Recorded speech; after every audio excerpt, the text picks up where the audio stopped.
In Chapter 5 of The Catcher in the Rye, Holden and another boy, Mal Brossard, decide to take a bus into town to see a movie.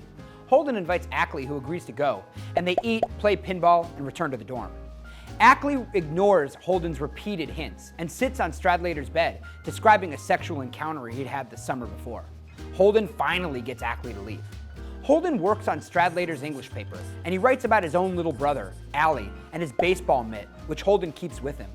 Allie had written poems on the baseball mitt, but he had died of leukemia at age 11 on July 18, 1946. We can see that Allie is very intelligent, and his writing of poetry meant that he cared about reading. Allie died when Holden was 13, and in his grief, Holden broke the garage windows with his fists. Here we see Holden's tender side as he thinks about his beloved brother and the trauma he's still living with.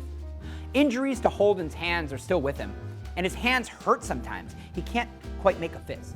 He says he doesn't care much. Holden's been vague about dates so far, but he gives a specific one about Allie's death. This date marks the symbolic end of Holden's childhood.